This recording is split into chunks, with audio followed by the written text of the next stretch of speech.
भाजपा कार्यालय में प्रेस वार्ता को संबोधित करते हुए टीएडी और प्रभारी मंत्री बाबूलाल खराड़ी ने केंद्र और राज्य सरकार की बजट और योजनाओं का जिक्र करते हुए कहा कि काकरी डुंगरी दंगा एक सोची समझी साजिश थी।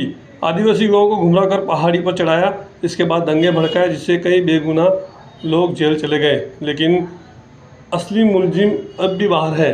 मंत्री बाबूलाल खराड़ी ने कहा कि काकरी डुंगरी के बंद फाइलों को फिर से खोला जाएगा और उनकी जाँच की जाएगी। इसमें जो भी मुलजिम है उसके खिलाफ ठोस कार्रवाई की जाएगी। उन्होंने कहा कि काकरी डुंगरी दंगे हुए तब कांग्रेस की सरकार थी, दंगे करवाने वालों ने कांग्रेस को समर्थन दिया है। 1166 अनारक्षित पदों को एसटी वर्ग से भरने का नाम पर गुमराह किया था, लेकिन असल में उन पदों और एसटी, एससी, ओबीसी और जनरल किसी भी वर्ग के व्यक्ति के लिए ओपन थी। उन्होंने सड़कों पर पथराव की घटना पर नाराजगी जताते हुए कहा कि पथराव करने वाले असामाजिक तत्व हैं। उन लोगों को गुमराह किया जा रहा है कि आदिवासी पर आईपीसी लागू नहीं होती, जबकि देश के हर नागरिक पर आईपीसी कानून समान लागू होता है। उन्होंने कहा कि पथराव करने वाले कोई भी अपराधी नहीं बचेगा, इसके खिलाफ सख्त कार्रवाई होगी और कानून अपना काम करेगा। प्रभारी मंत्री के साथ जिलाध्यक्ष हरीश पाटीदार, सागवाड़ा विधायक शंकर लाल डेचा समेत कई भाजपा नेता मौजूद रहे। एक ऐतिहासिक बजट जो हमारे देश के प्रधानमंत्री जी 3 जातियों में वर्गीकृत करके और देश को आगे बढ़ाने का काम कर रहे हैं। गरीब, किसान, युवा और महिला, और उसी अनुरूप हमारे देश का बजट भी उसी हिसाब से देश के प्रधानमंत्री जी ने पेश किया है। युवा बेरोजगार है और बेरोजगारी की हमारे सबके लिए समस्या है। देश के प्रधानमंत्री बार बार कौशल विकास की बात करते हैं।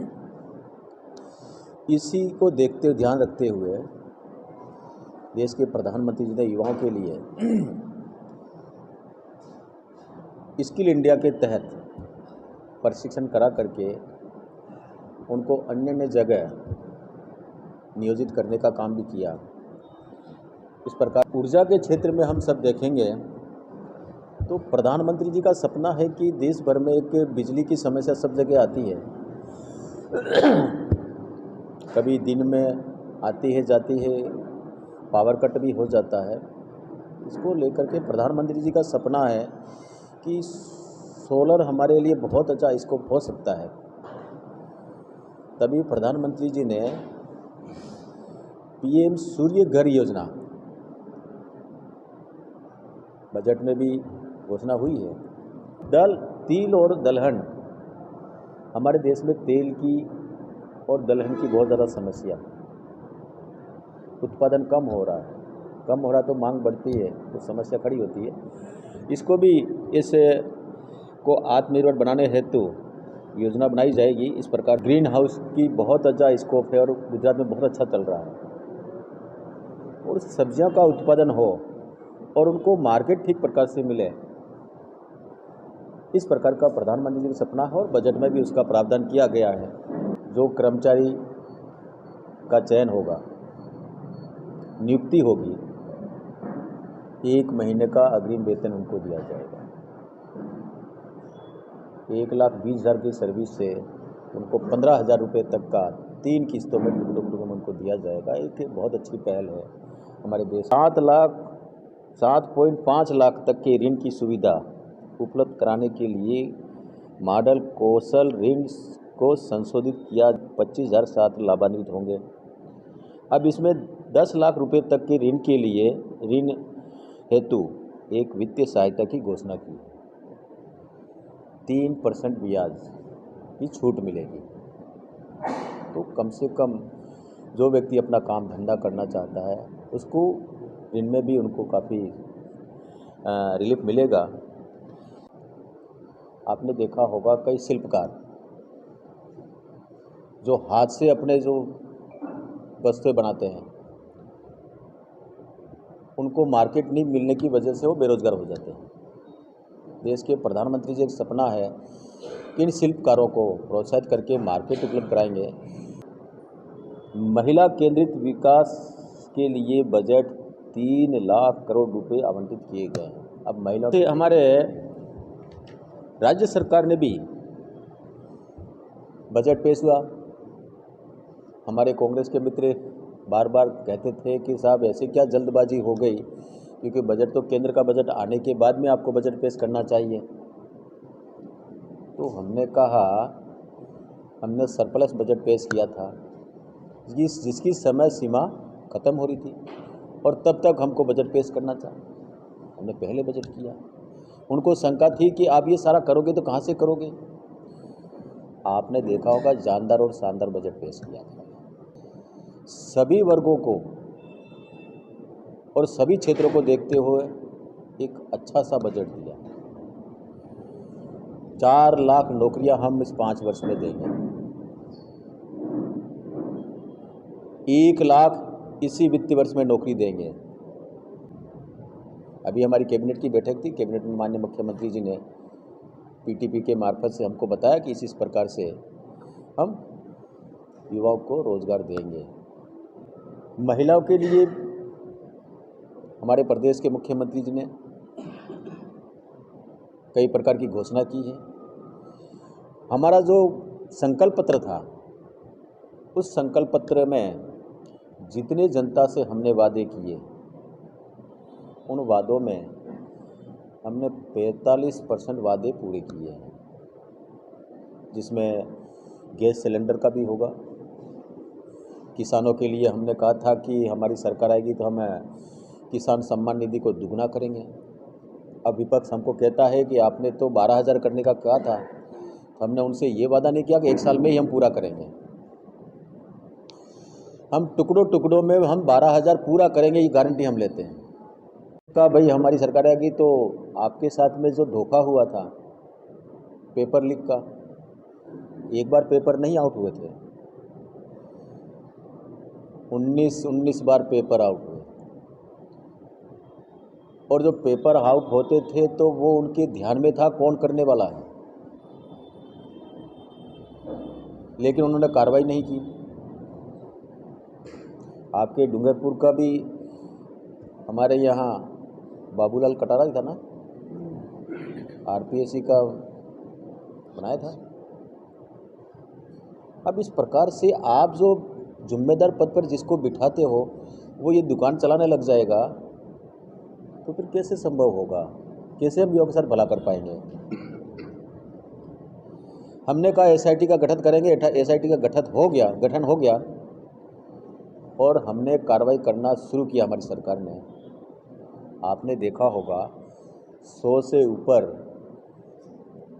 पेपर माफिया अंदर हैं, कुछ लोग विदेशों में चले गए। हमारी सरकार ने उनकी संपत्ति कुर्क करने का काम भी किया। इसके लोग कहते हैं कि साहब आप तो छोटी मच्छियों को पकड़ रहे हो, मगरमच्छ तो बाकी हैं। अब हम मगरमच्छों को भी लाएंगे, नहीं छोड़ेंगे। किसी भी स्तर का व्यक्ति होगा उसको नहीं छोड़ेंगे, सबको अंदर करेंगे, ताकि युवा को तो समझ में आए हमारे साथ धोखा करने वाला कौन था। और आपको भरोसा दिलाता हूँ कि 1.5 साल में बिजली के मामले में हम सरप्लस आएंगे। बाद से जनता से हमने वादे किए, उनको हम सब पूरा करेंगे, क्योंकि प्रदेश की जनता ने भारतीय जनता पार्टी पर विश्वास किया है और देश की जनता ने देश के प्रधानमंत्री मोदी पर भरोसा किया 3री बार लगातार। तो निश्चित रूप से देश की जनता का और प्रदेश की जनता का सेवा करके कर्जा उतारेंगे। आखिरी डिग्री का इशू है, आप सही कह रहे हैं। इन बच्चों को भ्रमित किया गया। भ्रमित ये किया गया कि 1167 जो सीटें हैं ये हमारी हैं, हमको मिलनी चाहिए। 1167 सीटें थी अनारक्षित थी। एसटी का जो कोटा था वो पूरा हो गया। जनरल में लड़के पूरे नहीं मिले, इसलिए जनरल लड़के बहुत सीटें रह गई, उनमें भी नहीं थे। अब इन सीटों पे एसटी भी आ सकता है, एससी भी आ सकता है, ओबीसी आ सकता है, सामान्य आ सकता है, कोई भी आ सकता है। उन लड़कों को भ्रमित ये किया गया कुछ लोगों द्वारा कि ये 1167 सीट अपनी है और अपन लेंगे। संवैधानिक रूप से ये सीटें मिल नहीं सकती थी। और जो आंदोलनरत लड़के थे वो भी इसमें सहमत थे कि भाई ये अनारक्षित थे। पता है तो मैसेज भी जाए, क्योंकि ये जो चीज़ें हैं ना, ये क्यों हुआ वो भी तो जाना चाहिए ना। कौन लोग थे, उन्होंने सेंसर लगाया, बीजेपी का आदमी नहीं आए, कांग्रेस का आदमी नहीं आए, हमसे बात भी नहीं की। मैंने विधानसभा में कहा जब ये कांड हो गया, क्योंकि लड़के 19 से 18 दिन तक बैठे ना, सरकार की नाकामी थी, उनको बात करनी चाहिए, नहीं की। भाई कोई रास्ता तो निकलता ना, करना चाहिए था। और जो लोग इनके साथ थे वो सरकार में शामिल थे, तो सरकार से इन्होंने बात क्यों नहीं की। मेन हीरो थे इसमें, वो लोग अभी तक बाहर हैं। निश्चित रूप से इसकी पुनः जांच कराएंगे, और मेन हीरो हैं, मेन अपराधी हैं, बच्चों को उकसा करके इस प्रकार का कांड कराया, उन पे भी कार्रवाई कराएंगे। अब ये मामला ऐसा उलझा हुआ कि कोर्ट में चल रहा है। जब तक कोर्ट में है तब तक सरकार कोई निर्णय कर नहीं सकती इस पर। निश्चित रूप से इस प्रकार का अपराध हुआ है वो गलत है, चाहे कोई भी करे, क्योंकि आज हमारा एसपी सुरक्षित नहीं है, पुलिसकर्मी सुरक्षित नहीं हो, और उसके बाद में निर्दोष लोगों को शहरों में जाके लूटपाट करना, ये अपराध की श्रेणी में आता है। और निश्चित रूप से इसमें जांच होगी और कार्रवाई होगी। देखो, लोकतंत्र में हार जीत होती है, 2 बार भी हारते हैं, 10 बार भी हारते हैं, लेकिन ये भारतीय जनता पार्टी है, न तो हार में निराशा होती है और न जीत में खुशी होती है। हम निरंतर काम करने वाले हैं, और हमारी 84 में पूरी तैयारी है, पूरी तैयारी के साथ लड़ेंगे और 84 का चुनाव भी जीतेंगे। इस संबंध में मैंने एसपी को भी कहा है कि इस प्रकार की घटनाएं ना हो, क्योंकि एक बार एक छोटी बच्ची गोद में थी, मोटरसाइकिल जा रहे थे, पत्थर मारा, बच्ची की डेथ हो गई। और जा रहे थे, जिनको पत्थर मारा। ऐसी घटना एक नहीं, अनेक घटना है। और ये घटना करने वाले कौन हैं, इनको कौन पोषित कर रहा है, उन तक भी जाएंगे। हम क्रिमिनल को कहीं पर भी मदद नहीं करेंगे।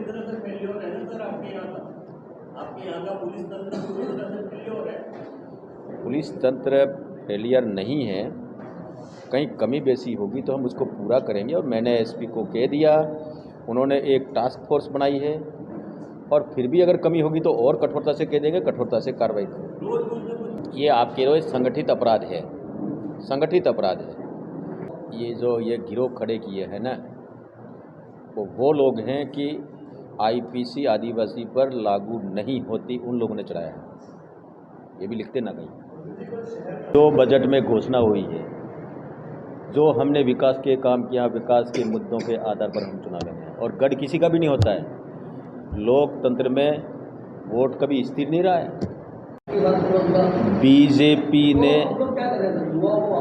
बीजेपी ने राज का हक देने के लिए 1995 में भैरू सिंह जी ने पंचायती राज एक्ट में संशोधन करके और पंच सरपंच बनाने का काम किया, प्रमुख बनाने का काम किया।